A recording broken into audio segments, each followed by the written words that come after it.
राजकुमार जी, संविधान लाइव में आपका बहुत बहुत शुक्रिया आने के लिए। जी। और आज हम जो बातचीत करने वाले हैं वो असल में जन आंदोलनों का जो प्रभाव पड़ा है समाज पर, और जन आंदोलन जिस गति से अभी जा रहे हैं समाज पर जो अपना असर छोड़ रहे हैं अभी के मौजूदा जन आंदोलन। क्योंकि आपने लगभग 30-40 साल का वक्त सीधे तौर पर मध्य प्रदेश में काम करते हुए बिताया है, तो बहुत शुरू से ही मैं आपसे जानना चाहता हूं कि आप जब आंदोलनों से जुड़े और जन आंदोलनों में आए, तब उस वक्त क्या हालात थे और किस तरह की गतिविधियां हो रही थी जो जिनकी वजह से आप आंदोलनों के प्रति आकृष्ट हुए। देखिए, एक तो पहले जो मध्य प्रदेश में जो विस्थापन के सवाल थे, जल जंगल जमीन के सवाल थे, वो कोई भी राजनीतिक पार्टी नहीं उठा रही थी और भारी मात्रा में नर्मदा घाटी में लोग विस्थापित हो रहे थे। इस कारण से हम वहां पे शामिल हुए और शामिल होने के बाद हमने ये देखा कि जो राजनीतिक दल है उनका नजरिया ही अलग है। वो एक विकास का जो सारा जो विस्थापन के सवाल थे उसको विकास से जोड़ करके पूरे खास करके आदिवासी पट्टी पे देखें और किसानों को देखें तो विस्थापित किया जा रहा था। लोग लड़ाई लड़ रहे थे, लोग अपने को और एग्जिस्टेंस की लड़ाई लड़ रहे थे। तो इस कारण से हम लोगों ने इस तरह के जो नर्मदा बचाओ आंदोलन, जो एक पूरा नर्मदा घाटी में संघर्ष था, उस समय जुड़ गया। जी, तो नर्मदा घाटी का जो संघर्ष था ये कौन सा दौर था? शुरुआत से जुड़े रहे आप, या और कैसे लोग आ रहे थे उस समय के छात्र और युवाओं में किस तरह का रुझान था उस समय?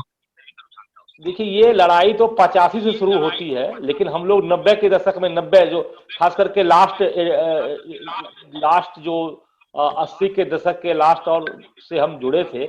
और उसमें देश भर के युवा लोग आ रहे थे, दिल्ली से, बंबई से, अलग अलग शहरों से, कॉलेजों से यूथ आ रहे थे।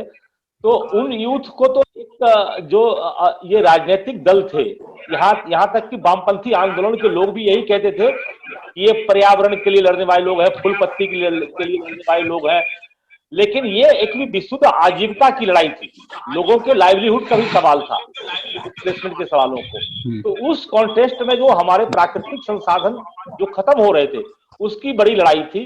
और इस लड़ाई को हम लोगों ने देश के जो बड़े बड़े महानगर थे, मुंबई, दिल्ली और जो अन्य जो छोटे शहर थे, जबलपुर, इंदौर, उनमें युवाओं को जोड़ने का प्रयास किया गया और उनको बताया गया कि विकास के नाम पे किस प्रकार से विनाश किया जा रहा है।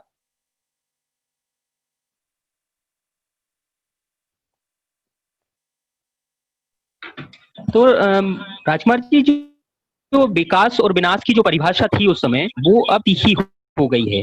पिछले 30 सालों में आप आंदोलनों में क्या बदलता हुआ देख रहे हैं? 90 के दशक में नर्मदा आंदोलन बहुत सक्रिय था, उसने समाज पर असर भी डाला, कई युवाओं को उससे जुड़ा, लेकिन आज वो कहीं ना कहीं वो धार धीमी पड़ी है। तो इसके कुछ मोटे कारण आप किस तरह के देखते हैं? देखिए, नर्मदा बचाओ आंदोलन ने पूरे देश और विश्व में विकास पे एक सवाल खड़ा किया है। विकास के मायने क्या है, विकास किसके लिए है और किसके हित पे विकास है। तो एक बड़े कैनवास में देखें तो एक सवाल जो एक राजनीतिक सवाल बन के उभरा है, विकास। और उन विकास के जो दुष्प्रभाव है, उन दुष्प्रभावों पर भी आज चर्चा हो रही है कि विकास का मतलब क्या है, विकास किनके लिए है, कुछ लोगों का विकास है या इसमें सार्वभौमिक विकास है। तो एक विकास सवाल किया है नर्मदा बचाओ आंदोलन ने। और देखिए क्या है कि जो इशू बेस्ड आंदोलन होते हैं, मुद्दे आधारित जो आंदोलन होते हैं, या तो वो सफल होंगे तो खत्म होंगे और असफल होंगे तो खत्म होंगे। तो ये जो मुद्दे आधारित आंदोलन थी, इसकी एक सीमा है। लोगों ने एक लंबी लड़ाई लड़ी है और आज भी नर्मदा घाटी में अलग अलग जगहों पे उन विषय पे लड़ाई हो रही है। लेकिन नर्मदा बचाओ आंदोलन ने एक इंटीग्रेटेड, एक सार्वभौमिक लड़ाई कैसे बनाई जाए व्यवस्था परिवर्तन की, इसको लेकर के भी प्रयास किया है, जिसमें कि एक जन आंदोलनों का राष्ट्रीय समन्वय खड़ा किया गया है, जो देश भर के आंदोलनों का एक नेटवर्क है।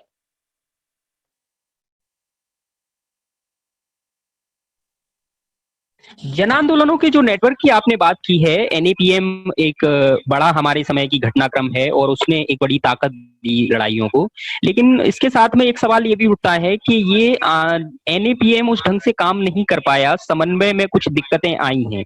वो किस तरह की दिक्कतें थी? इन लगभग 200 छोटे बड़े आंदोलन चल रहे हैं, लेकिन इनके बीच में बहुत कोई गहरा समन्वय नहीं दिखता है। इसके क्या कारण रहे हैं? देखिए देखिए कारण तो इसके एक तो क्या होता क्या है कि सबके अपने अपने थोड़े से ईगो होते हैं, या हम उनके साथ नहीं जाएंगे, ये भी एक सवाल होता है। लेकिन हम लोगों ने ज्यादा से ज्यादा इसमें खुलापन रखा है और इसको रिजिड नहीं बनाया है। बहुत सारे साथी जुड़ रहे हैं और ऐसे बहुत सारे आंदोलनों से संवाद भी चल रहा है। आप देखें जैसे किसान आंदोलन है, आज 450-500 किसान संगठनों का एक समूह बना हुआ है, उसमें एनएपीएम भी पार्ट है।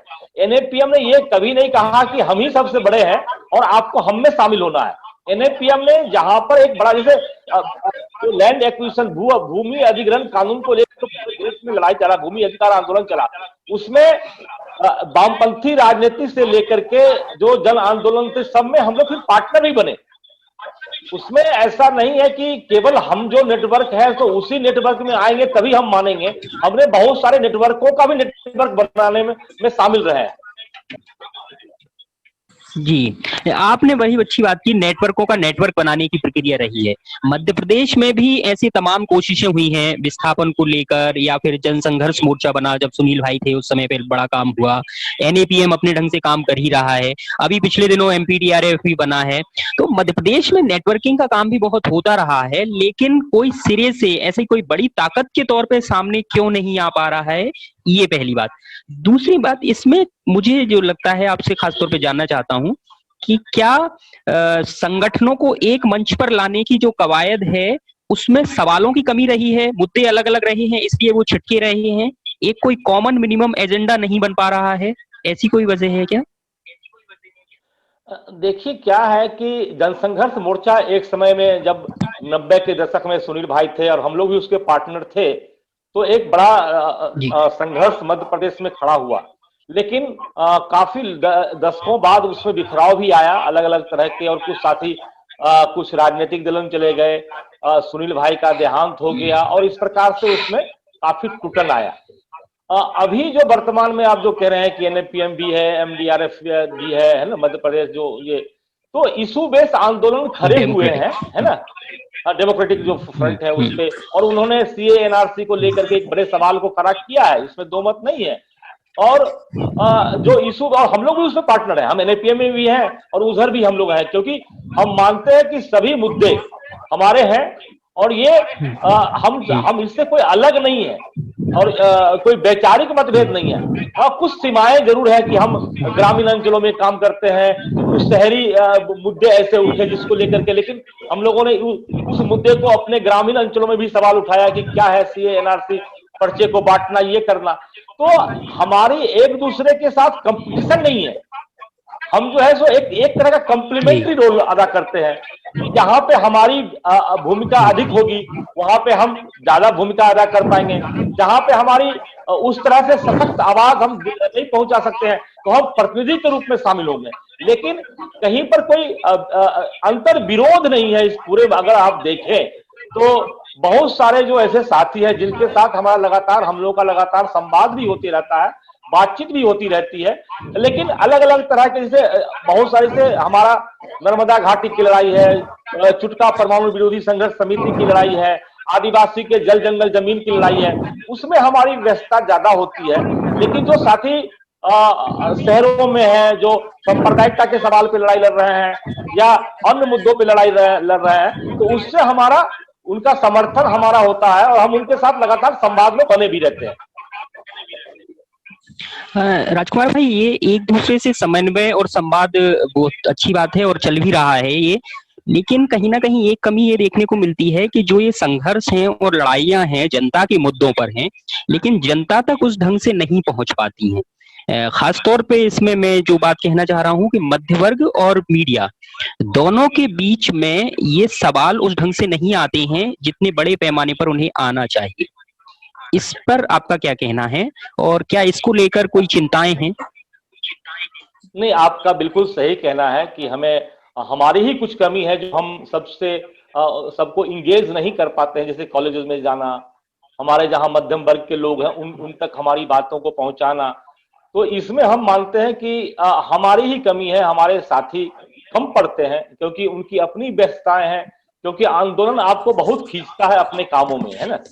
और उस प्रकार के बहुत सारे साथियों को इसमें समय देने की आवश्यकता है। किस प्रकार से हम जो मीडिया है उस तंत्र को जोड़े, जो खास करके जो सोशल मीडिया का एक प्लेटफॉर्म है, या जो मध्यम वर्ग जो एक अलग तरह की सोच रखते हैं पूरे विकास के मामले में, कभी उनसे संवाद करने की हम लोग बीच बीच में कोशिश तो किया है। हमने कभी कभी कॉलेजों में भी जाते हैं, उनके बीच में संवाद करते हैं, लेकिन ये संवाद की प्रक्रिया सतत नहीं है। कभी एक बार साल में 2 बार में कर लिया, लेकिन ये सतत सब प्रक्रिया करने के लिए एक टीम की जरूरत है, और उस प्रकार का टीम हम लोग अभी बना नहीं पा रहे हैं। ये हमारी कमी है। हम कोई शहरी मध्यम वर्गीय या हम साथियों को दोष नहीं देते हैं कि वो हमसे कटे हुए हैं, क्योंकि हम मानते हैं कि हम उन तक लगातार पहुंच नहीं पाते। लेकिन राजकुमार जी, इसमें एक बड़ी बात ये भी है कि 30 साल लगभग नर्मदा आंदोलन बहुत सघन रूप से चला है। आप भी बरगी में हो या महेश्वर से लेके, ये तो जमीनी आंदोलन थे और इनमें हजारों लोग जुड़े हुए थे। कहीं ना कहीं दूसरी मध्य वर्ग तक पहुंचने की बात अलग है, लेकिन अपने साथियों में भी वो कार्यकर्ता वैसे नहीं निकल पाए, उनका पॉलिटिसाइजेशन उस तरह का नहीं हुआ, उसमें भी कहीं ना कहीं खामी थी कोई।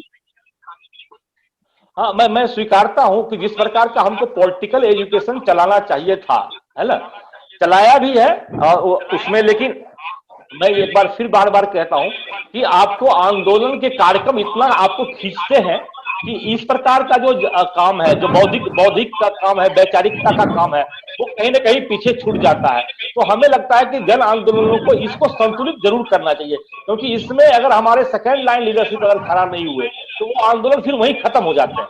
तो हमें लगता है कि हमको अपनी जो 30 साल का अनुभव, उसमें से हम यही सीख लेना चाहते हैं कि हमें अपने लोकल लीडरशिप को ज्यादा से ज्यादा आगे लाने का प्रयास करना चाहिए। उनके बीच में ज्यादा से ज्यादा उनके पास वैचारिक चर्चा हो, है ना। लेकिन इशू बेस्ड आंदोलन में क्या है कि हम लगातार केवल कार्यक्रम पे कार्यक्रम करते रहते हैं, लगातार कुछ ना कुछ घेराव करना, यहाँ प्रदर्शन करना, ये लीगल प्रोसेस में लगना, तो समय की कमी रहती है। लेकिन हम लोग ये समझते हैं, जानते भी हैं कि वैचारिक रूप से अगर जितने मजबूत होंगे हमारे कार्यकर्ता, उतना ही हम लंबे समय तक इस तरह के आंदोलन को या इस प्रकार के व्यवस्था परिवर्तन की लड़ाई को आगे ले जा पाएंगे। जी राजकुमार जी, मैं अंतिम श्री की तरफ आता हूँ। एक सवाल ये उठ रहा है अभी कि अभी की जो मौजूदा सरकार है वो विरोध की स्थितियों को लगभग खत्म कर देना चाहती है, विरोध की किसी भी आवाज को किसी भी तरह से कुचलने पर आमादा है।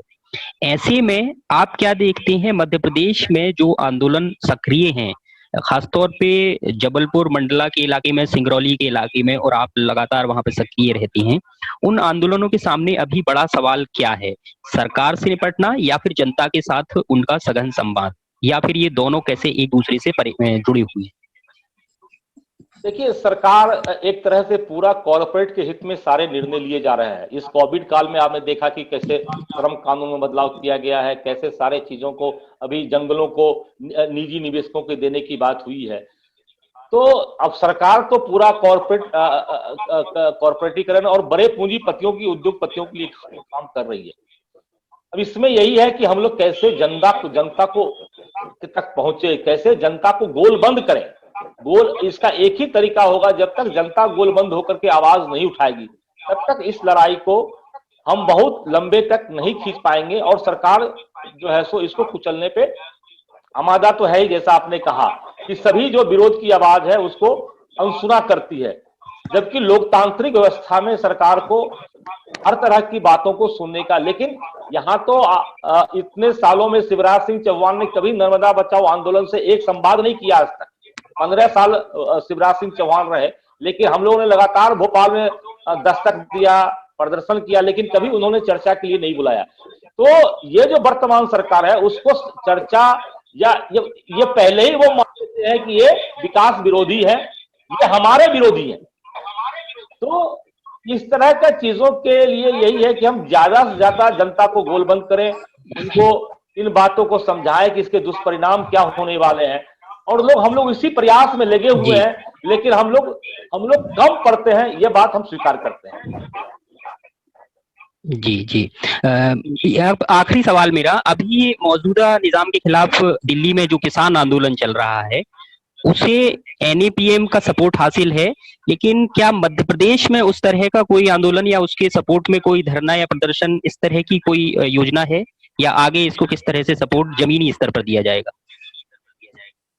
अलग अलग जगह से लोग, घाटी से लोग गए हैं, दिल्ली भी गए हैं, अभी ग्वालियर से भी कुछ साथी जा रहे हैं, और हम लोगों ने ये तय किया है कि अगर सभी लोग नहीं जाते हैं तो हम लोग अपने अपने, सीधी में एक कार्यक्रम हमारा किसानों को लेकर के हुआ है, उसके समर्थन में, जो 3 काला कानून आया है किसान विरोधी, उसको लेकर के।